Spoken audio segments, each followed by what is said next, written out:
aking anak ay sumusunod sa aking kalooban. Kaya magalak kayo kung kayo ay sumusunod. Sa inyo ang aking kaharian. Amen. Good morning mga kapatid. Bakit tayo sumusunod na ngayon sa Diyos? Kung araw, lahat tayo, we have a carnal mind. Bakit? Baka sanlibutan tayong lahat. Hindi tayo sumusunod sa kalooban ng Diyos. Anak tayo ng dyablo nung araw eh. Anak ng pagsuway. Kaya, hindi tayo nakakasunod. We have a carnal mind. And carnal mind can never obey God's will.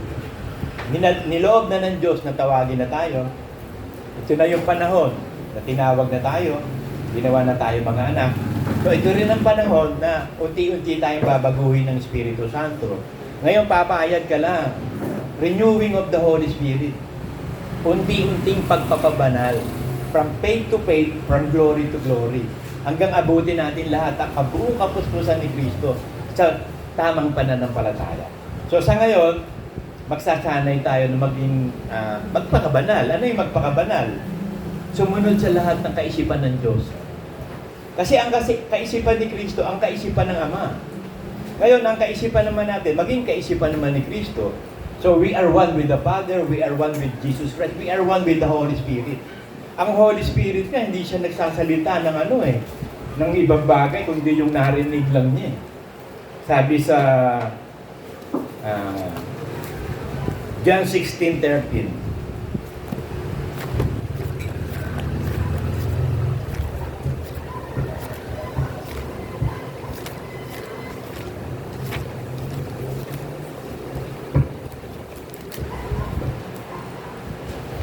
Kasi kailangan kaisa tayo ng Ama, ng Anak at ng Espiritu Santo. Kaisa tayo ng Godhead. We are one with God. At mangyayari lang yung kung maboborn ng ganang tao, na isisilang siyang muli sa Espiritu. Magkakaroon siya ng Espiritu ng Holy Spirit, ibibigay ng Ama. So magkakaroon tayo ng isang kaisipan, katulad ng Holy Spirit, ito sinasabi niya. Gayon man kung siya, ang Espiritu ng katotohanan, ay dumating, papatnubayan niya kayo sa buong katotohanan, sapagkat hindi siya magsasalita ng mula sa kanyang sarili, kundi ang anumang bagay na kanyang marinig, ang mga ito ang kanyang sasalitain at kanyang ipapahayag sa inyo at ang bagay na magsisilati. So yung narinig lang ng Espiritu Santo, sinabi ng Ama kay Kristo. Yun lang ang kaisipan ng Espiritu Santo at yun din ang ibinibigay sa atin. Kaya mayroong Bible eh. Hindi na tayo mag-iisip ng gagawin natin. Nakasulat na, nakatalaga na ang gagawin natin. Ang gagawin na lang natin, magpakabanal-banal. Magsanay sa kabanalan. Ibig sabihin, magkaroon lagi ng kaisipan ni Kristo. Word of God. Iisa lang naman ang buhay natin, si Kristo. Word of God lang. Kasi si Kristo hindi rin nagsalita ng ganyang kasarili. Yung sinabi lang ng Ama, yun din ang sinasabi niya. O ganun din tayo, yung sinabi ni Kristo, yun ang sasabihin natin. Nasa yan John 12:49. Sapagkat ako hindi nagsasalita ng mula sa aking sarili, kundi ang Ama na sa akin ay nagsugo, ay siyang nagbigay sa akin ng utos kung ano ang dapat kong sabihin at kung ano ang dapat kong salitain. Si Jesus Christ yan, ha? He is one with the Father. Ganon din tayo sa paglilinis sa muling kapanganakan at sa pagbabago ng Espiritu Santo. So pumayag ka. Ang kailangan mo lang naman pumayag eh. Kasi inayos na tayo ng Diyos eh. Tinuwid na yung Espiritu natin. So while dati Espiritu natin, carnal lang ang mind natin. So ngayon, have the change of mind. Magkaroon na tayo ng pagbabago sa Espiritu ng ating pag-iisip. Huwag na makasanlibutan. Maka-Diyos na. Si Kristo na. 1 Timothy 4:7.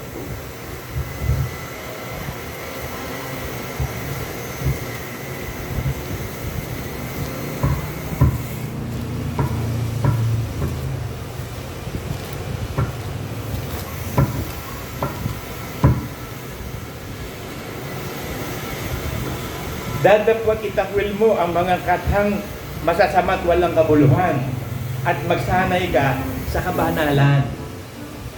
So paano tayo makakapagsanay sa kabanalan? So sa bawat sitwasyon ng buhay natin, huwag yung walang kabuluhang kaisipan mo. Huwag yung mga walang kwenta mong kaisipan. Kasi ang kaisipan natin, basahan sa Diyos yan.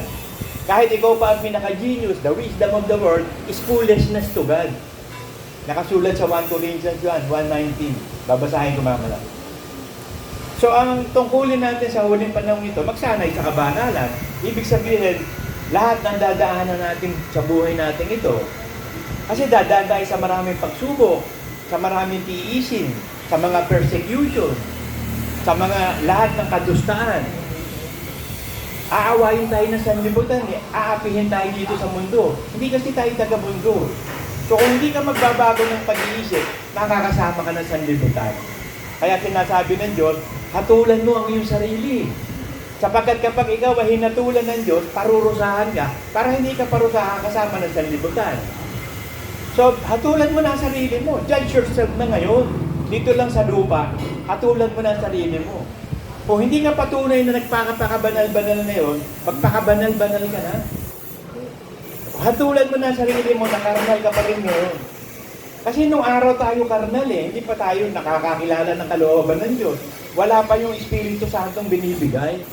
Kasi nung mag-glorified lang si Kristo, tsaka niya binigay ang Holy Spirit. Isinugo ng Ama sa pangalan ni Kristo ang Espiritu Santo, isinugo naman ni Kristo, galing sa Ama ang Espiritu Santo. Kaya meron tayong Espiritu Santo ngayon na gagabay sa atin sa lahat ng katotohanan, at ang sasabihin din ng Espiritu sa atin, yung nakasulat, yung narinig niya sa Ama na sinabi kay Kristo, at yun ang sinabi ni Kristo. Kasi may sinasabi sa John 7:17 ng ganito.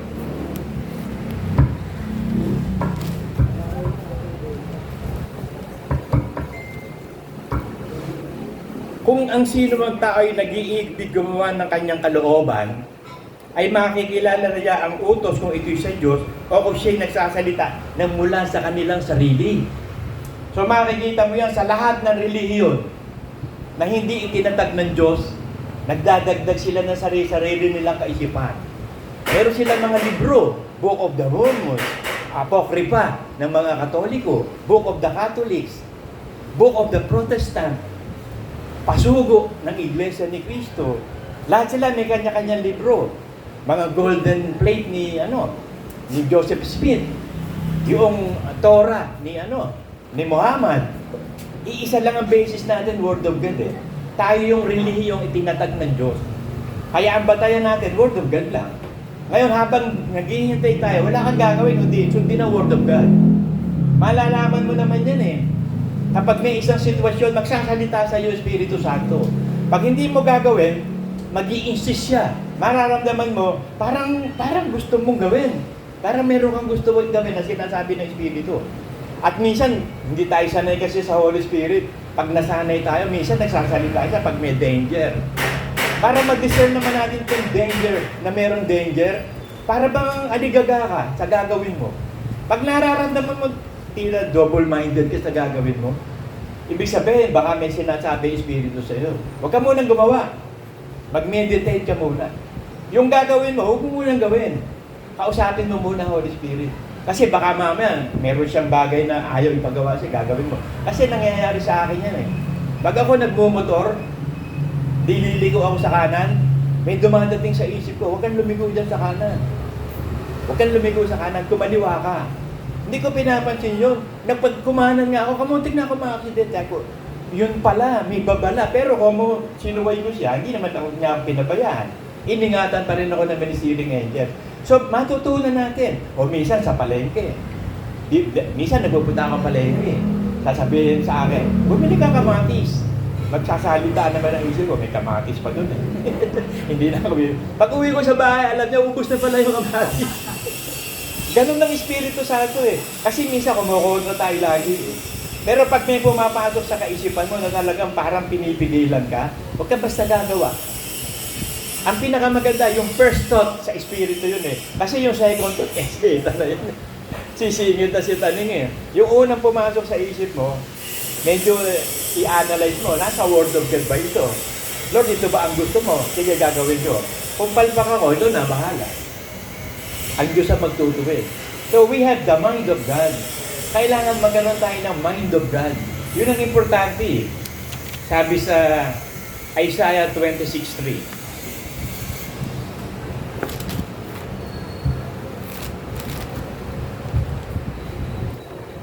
Inyong ingatan siya sa lubos na kapayapaan na ang pag-iisip ay sumasa iyo sapagkat siya'y tumitiwala sa iyo. So, trust in the Lord. Bibigyan niya tayo ng kapayapaan dahil nagtitiwala tayo sa Kanya.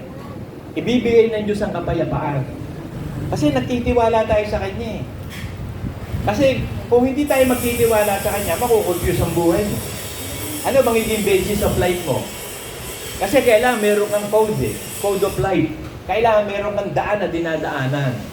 Ngayon, naglagay na ng daan ng Panginoon sa atin si Jesus Christ. At si Jesus Christ is the wisdom of God. Hindi yung karunungan ng tao. Kasi tayo nung araw, nababatay tayo sa karunungan natin. Sa kabaitan natin. Nababatay tayo sa mabuti at masama. Kung ano ba yung tama, ano yung mali. Yun yung kinain ni Eva at ni Adan eh. Yung bunga ng pag-aalam na tama at mali, mabuti at masama. Ano ba ang mabuti? Isa lang ang mabuti. Ang Diyos lang ang mabuti. Eh ano ba ang Diyos? Si Kristo. Ang Ama at Espiritu Santo. Ang salita ng Diyos. So ang salita lang ng Diyos ang mabuti. Basahin natin sa 1 Corinthians 1:19 ang sinasabi ng Diyos. Tungkol sa karunungan ng tao.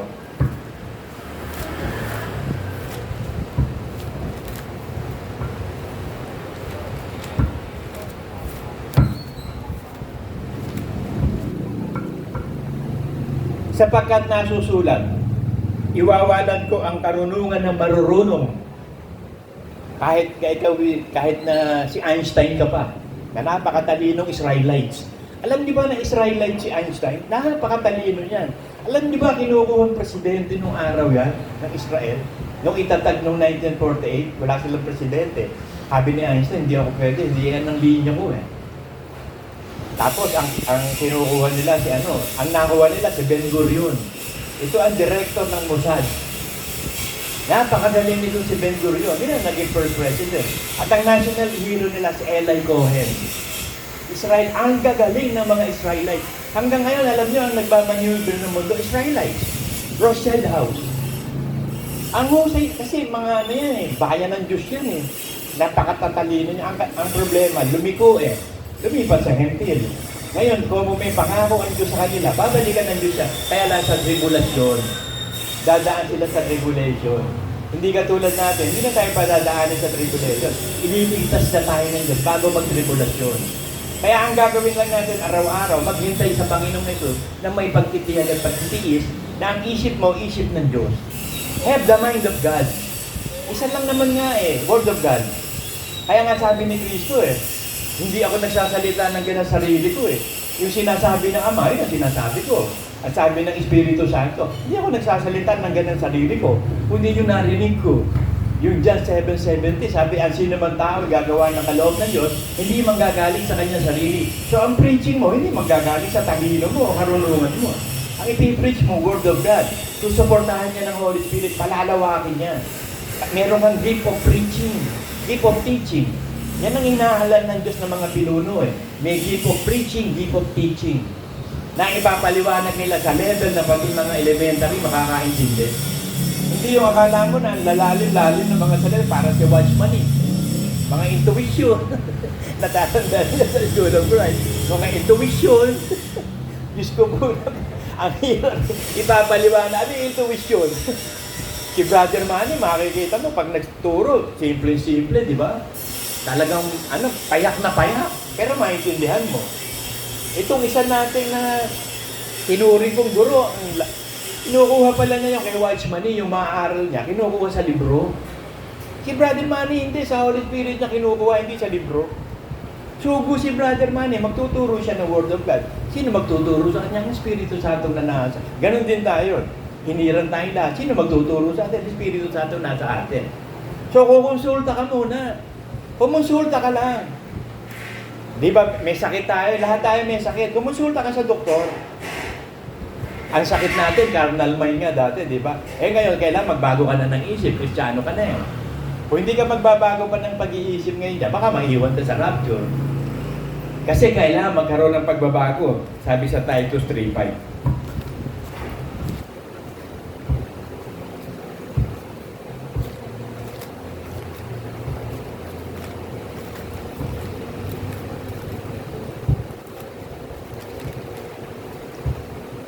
Na hindi dahil sa gawa, sa katuwiran, na ginawa nating sarili, kundi ayon sa kanyang kaawaan ay kanyang iniligtas tayo sa pamamagitan ng paghuhugas sa muling kapanganakan at sa pagbabago sa Espiritu Santo. So huwag mong alisin yung pagbabago sa Espiritu Santo. Iniligtas ka sa muling kapanganakan, sa paghuhugas at sa pagbabago.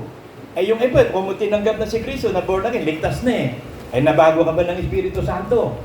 Inalis na yung at pagbabago. Renewing of the Holy Spirit.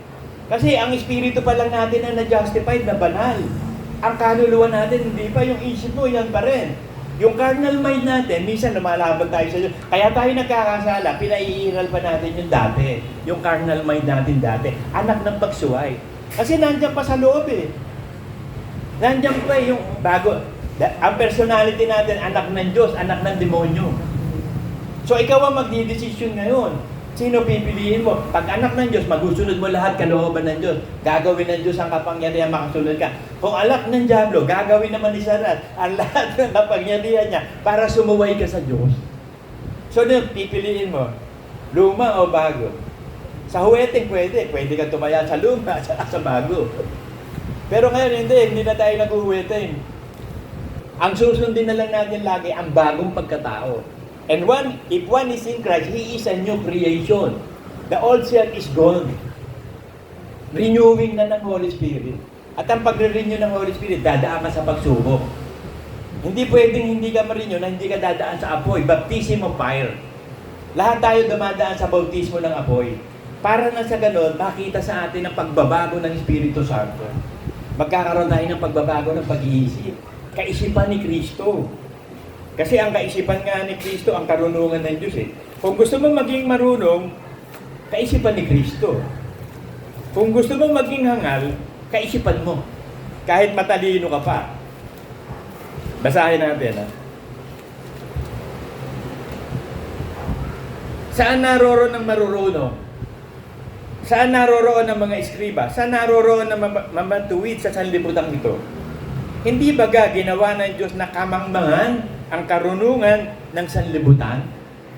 Ginawa ng Diyos na kamangmangan ang karunungan ng sanlibutan. Kahit ikaw pa si Leonardo da Vinci, ikaw si Einstein, ikaw si Pasteur, napakagaling mong scientist, ang tali-talino mo, basahan sa Diyos yung karunungan mo. Hindi kailangan ng Diyos yan. Iisa lang ang karunungan ng Diyos, si Kristo. Kaya kung wala ang karunungan ng Diyos sa iyo, tatapon ka rin sa impyerno. Kahit ikaw pa pinakamatalinong tao. Ginawa ng foolishness ng Diyos yan eh. Basahan lang ang karunungan ng tao. Sapagkat yamang sa karunungan ng Diyos, hindi nakilala ng sanlibutan ng Diyos, sa pamamagitan ng kanyang karunungan, kinalugdan ng Diyos na iligtas ang mga magsisisampalataya. Sa pamamagitan ng kamangmangan ng pangangaral, ang mga Hudyo nga ay nagsisihingi ng tanda. At ang mga Grego ay nagsisihanap ng karunungan. Si Aristotle, si Plato, si Hipparchus, ako napakarami, si Cicero, mga Grego yan, mga philosopher yan, matatalino yan. Diyan nag-aral si Alexander the Great, kay Aristotle. O ano ba, napala ng mga taong yan? Isinantabi ng Diyos lahat ng karunungan niya. Mga scientifico, wala yan. Iisa lang ang karunungan ng Diyos si Kristo. Basahin natin.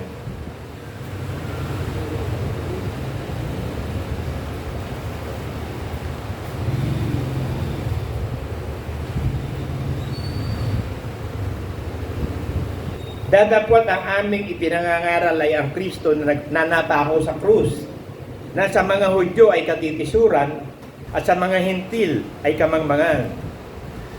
Ngunit sa kanila, sa mga tinawag, naging mga Hudyo at mga Grego, si Kristo ang kapangyarihan ng Diyos at ang karunungan ng Diyos. So the power of God is Jesus Christ and the wisdom of God is Jesus Christ. Ay nasa atin ang si Jesus Christ.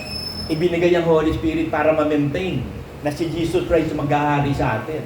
Meron tayong maintenance, kumbaga sa matatanda, may maintenance sila ng diabetes nila, high blood nila. Tayo may maintenance din, Holy Spirit. I-maintain tayo ng Holy Spirit araw-araw, sumunod sa Panginoong Jesus. Kasi ang dala-dala niya, yung narinig niya, sinabi ni Kristo eh. Kaya kapag ikaw nakakarinig ng tinig ni Kristo, nasa Word of God yun. Huwag mo susuwayin yun, tinig ng Diyos yun. Minsan nga, yung remang tinatawag, yung hindi naman word of God, kung hindi direct talk, katulad ni Moses, sabi ng Diyos, kinakausap ko si Moses face to face, hindi katulad sa inyo. Ang pakikipag-usap ng Diyos kay Moses face to face eh. Talagang intimate. Tayo hindi eh. Through the Holy Spirit, through the Word of God, through the Bible. At minsan nagsasalita siya sa pamamagitan ng pangyayari, circumstances, o kaya nanonood ka ng TV, may message pala sa'yo.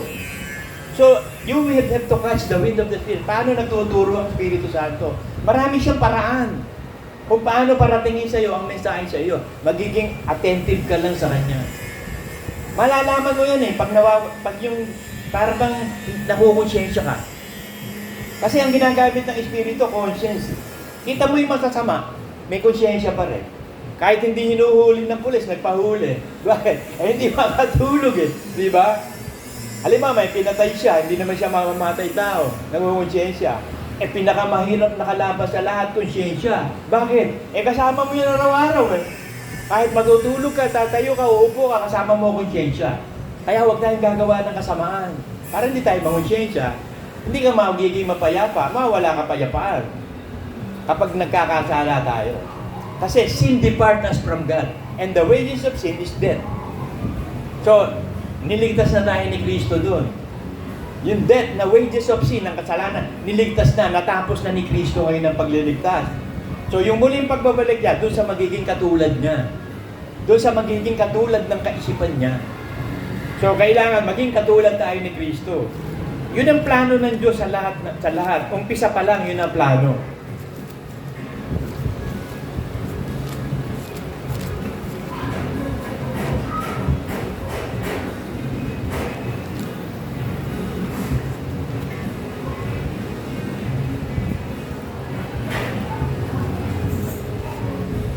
John 3:3. At sino mang mayroon ng pag-asang ito sa kanya, naglilinis yan ng kanyang sarili, gaya naman niya malinis.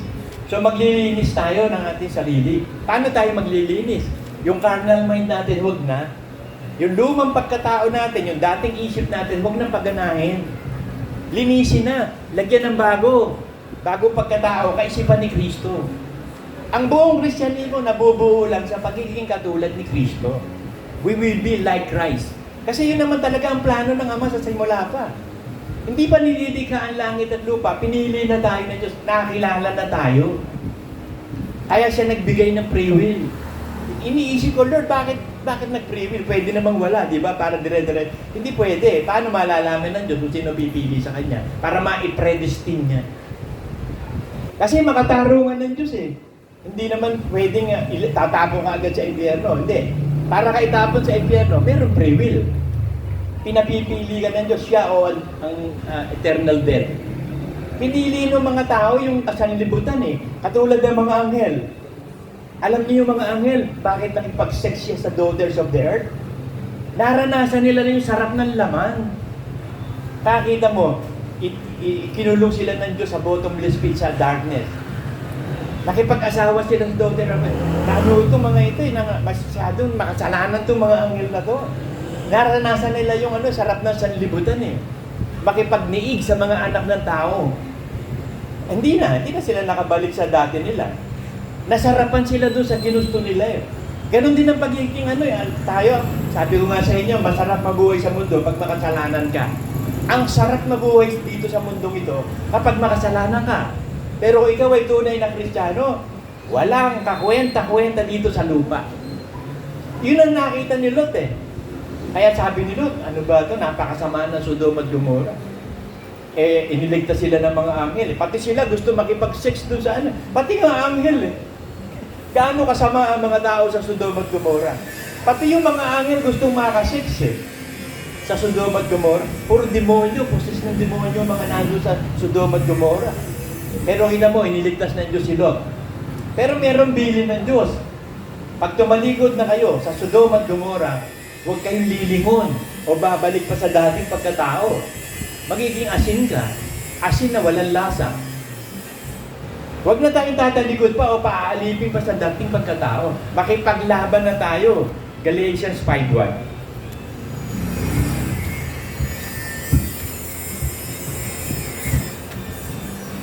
Sa kalayaan, ay pinalaya tayo ni Kristo. Magsitibay nga kayo at huwag na kayong pasakop na muli pa sa pamatok ng pagkaalipin. Alipin tayo ng laman. Alipin tayo ng sanlibutan dati. Pinalaya na. So malaya ka na ngayon. May kapangyarihan ka ngayon magpakabanal-banal. Wala na sa gabal, talo na si Satanas eh. Kaya nga ipinirich na doon ni Kristo yung katagumpayan sa ilalim ng lupa eh. Nung mamatay ang Panginoong Hesus, pumunta siya sa ilalim ng lupa eh. Ipinirich niya yung katagumpayan niya. Talo na si Satanas. Bihag na kayong lahat. Talo na kayo. Kaya walang kapangyarihan si Satanas. Nung mamatay si Jesus, nung i-give up, di ba sabi ni Kristo, I give up my spirit. Doon na disgrasya si Satanas. Ang akala ni Lucifer, panalo na siya kasi namatay niya. Hindi na, yun ang katalunan niya, nagbikti siya. Nagbikti siya, katulad ni Judas, nagbikti. Binikti ni Lucifer ang sarili niya. Pero nung una, di ba, pinapatay na niya, sanggol pa eh. Sa Bethlehem pa lang, di ba, pinapatay na niya, di ba? Sabi ng angel, punta kayo ng Egypt. Kasi may nangahanting sa inyo. O punta ng Egypt, nung wala na si Herodes, mga alipin niya, o balik na kayo ng Israel, ng Nazareth, doon natitira niya. So, hindi napatay ni bata. Bakit? Hindi pwedeng mapatay si Kristo, kailangan lumaki. Paano makukuha ni Kristo ang kasalanan na sa libutan? O sanggol siya, ano malay niya? So, kailangan lumaki at the age of 30. Matured na. Nasa, nasa height of na yun eh. Pagiging, ang tawag dito, nakalimutan ko yung word na yun. Yung macho-macho ba? Nandun na sa age ng kalakasan, kapugian, ay age of 30. Sa langit, ganun din tayo. Puro ganun ang age natin. Kahit yung mga anak natin na maliliit, pagpunta doon, hindi maliit yun. Walang santunin yun to. Puro katulad ni Jesus Christ natin, magkakapatid. Kaya nga sabi ko nga sa inyo, walang asawa doon. Walang anak doon. So puro na doon, ama lang. Si Christ, ang ama natin na matanda. Nakaupo sa kanyang trono na from everlasting to everlasting, nakaupo. Hanggang sa everlasting to everlasting, nakaupo. Walang kaagaw ng trono na yun, hindi siya tumatay. Si Kristo nga, tumayo pa. Diba nung namatay si Stephen, sabi ni Stephen, nagbukas ang langit, nakita ko ang Panginoon, nasa kanang trono ng Ama, tumayo. Naku, lalong nagalit yung mga Pariseyo. Tumayo si Kristo, dumungaw pa, tinignan siya. Pero ang Ama, hindi tumatayo yun. Nakaupo lang doon lagi yun, sa kanyang trono. Hanggang sa matapos doon sa hanggang sa isuko ng Panginoong Jesus. Ang paghahari sa Ama, yun na hindi natin alam, tatayo kaya. Tatayo kaya, hindi natin alam. Doon pa natin malalaman sa langit. Doon ako excited eh. Pag nandun na tayo sa langit, tatayo kaya ang Ama. Makikita ko yung pagtayo niya, nakaupo lang lagi. Pero si Jesus Christ, kung saan siya nandun tayo. Papalitan na ang pangalan ng Panginoong Jesus at pangalan natin. Ito, para sa akin lang kaisipan ko lang to. Siguro lahat ng pangalan natin, mayroong pangalan ng deity of God. Kasi ang pangalan ng Diyos, El. Daniel, Ismael, Ezekiel, tsaka Isaiah, Jeremiah, gano'n. Tingin ko yun ang magiging pangalan natin. Mayroong pangalan ng Diyos. The name of Almighty. Hindi natin alam yan. Sa puti-puti mo pala makikita kung ano pangalan mo. Di pwede tayo magpakita. Pwede tayo magkopyahan na doon. Pati nga na pangalan mo. Ano ba pangalan mo? Ganda. Ito pangalan to. Kasi imagine niyo kapag nandun tayo sa langit. May park dun eh. May garden. Nasa gitna, trono ng Ama, trono ni Kristo, trono natin. May puno ng buhay doon sa gitna ng city. Punong-puno ng kabahayan yun. Sabi ko nga, tayo kaya gagawa ng bahay natin? Kasi nga, pag ini-imagine, mag-imagine na lang kayo sa langit, wag sa lupa eh. Nandun yung yung river, may river eh. Tapos may puno ng buhay, nagbubunga every month. Iba-iba bunga. Ay di maraming upuan doon. Nandun lang tayo, nakaupo, tsikahan ng tsika, kainan ng bunga. Pitas ka lang ng pitas doon ng bunga. Ang sasarap na eh, puno ng buhay yun eh. Pero ngayon, huwag mo kainin yung puno ng pag-alam ng tama't mali. Nakain na natin dati yun eh. So patay na yung dating pagkatao. Ano na ngayon nakakainin mo? Yung bunga ng buhay. Sino? Si Kristo. Ang karunungan ng Diyos. So i-maintain lang natin yun araw-araw na sa gano'n nakakasigura tayo, ligtas tayo mga kapatid. Amen.